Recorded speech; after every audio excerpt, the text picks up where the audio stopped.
So the question is, are 38 special revolvers good for a beginner? Well, today that's what we're going to talk about. I've got 7 different revolvers to help us along the way, so let's go.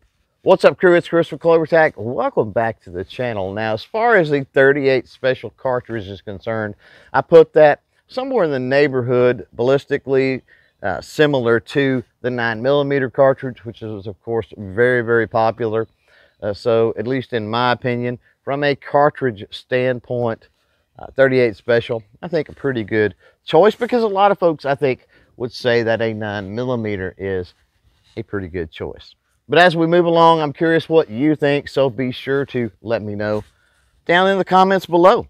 So we're going to kick this off talking about one of my favorite little revolvers, and that is the Taurus Protector Poly here.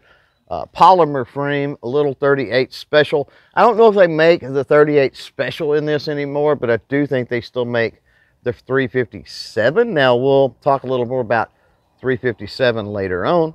Now this little revolver is a 5-shot swing out cylinder, obviously, double action, single action revolver.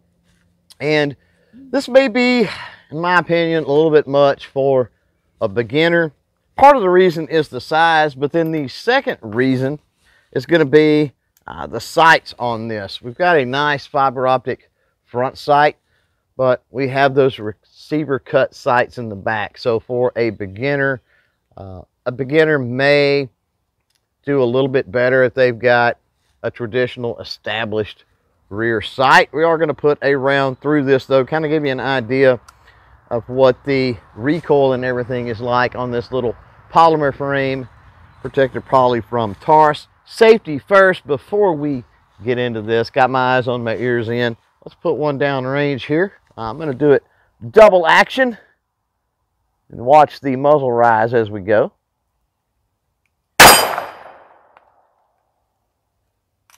Moving up, we're going to look at this little Smith & Wesson Model 36. Now this one, again, double action, single action, 5-shot revolver, obviously all metal on this little thing. Now I think a pretty good choice if you're looking for something smaller. Let's put a round downrange with this. And again, you can kind of compare the recoil. One thing I did not mention is that this one does not have, of course, the fiber optic front sight. It's got those receiver cut sights in the back, so very similar in nature to the Taurus there. See what we can do. Double action, here we go. Watch the recoil.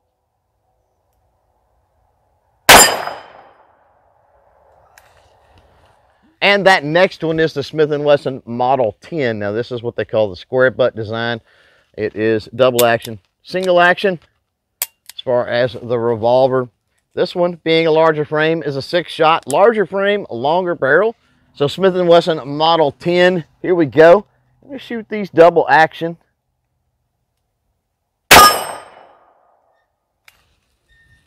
And then we come to the Smith & Wesson Model 15, which is almost identical in a lot of ways to that Smith & Wesson Model 10. This particular model, you can tell the sight definitely different on the front sight, and the rear sight is a more traditional rear sight. Also 6-shot, barrel length the same, weight's going to be pretty close to the same, very similar to that Model 10. Here we go. And now let's talk a little bit about 357s, and we're going to start by taking a look at this Smith & Wesson Model 65, a 357 Magnum. And I'm going to caveat this by saying I'm not the ultimate authority. There may be a 357 Magnum revolver out there in the world that will not fire 38 special. But as far as I know, any 357 revolver is also going to fire 38 special. 38 special cartridge being a little bit shorter is really the only difference there. And so when we're talking about firing 38 special through a 357 revolver, there could be some benefits. The added weight, the strength of the frame, because it's designed for that bigger, more powerful, heavier cartridge, could help with recoil mitigation, help with weight, a lot of times with aiming and steadying weight can be a benefit.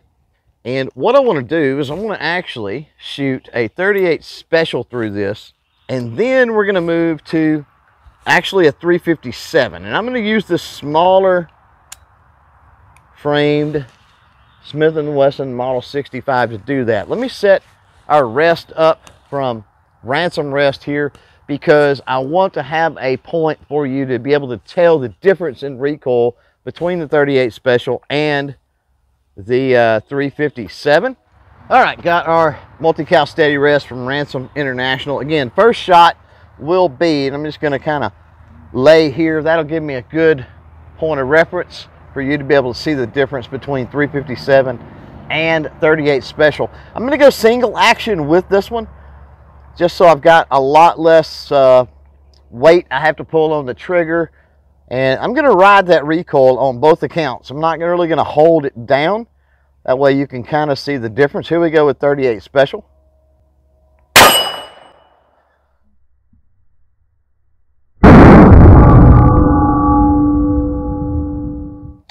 Not bad. And the boom on 357 Magnum here going to be significantly louder and should jump a lot more. Here we go.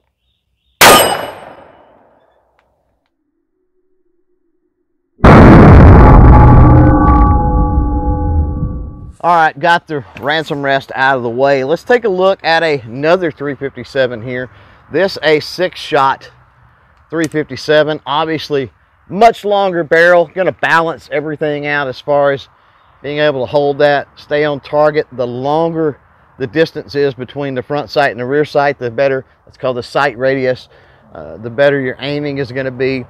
This particular one, orange on the front, and we are away from that gutter style sight again. We've got a more traditional style sight on the back. This one, a Taurus 686. Longer barrel looks cool. Check out the profile on that. But why did I do that? Let's shoot double action. So let me time this back up. I got used to shooting the single action with that last one to demonstrate the difference in the 357 and 38. But let's go double action here. And here we go.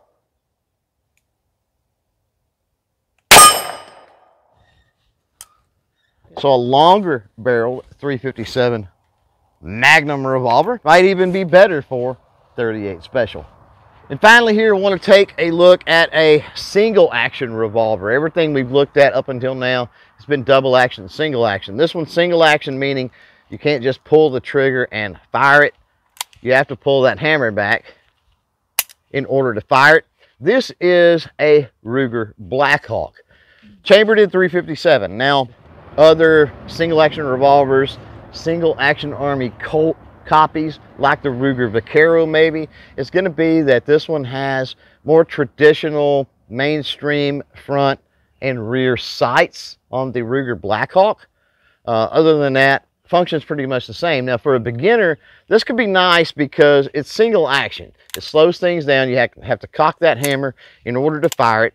And so what that can do is that has that new beginner focusing on the sights, focusing on their breathing, focusing on their grip, and a lot of other different things. And it being 357 Magnum, so we're going to do right now, it will fire 38 specials. So Ruger Blackhawk in 357 Magnum, again, single action. Got to cock that hammer first.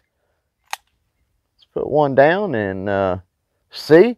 This Ruger Blackhawk a little on the heavy side, which is nice because that's going to mitigate any recoil too. Here we go.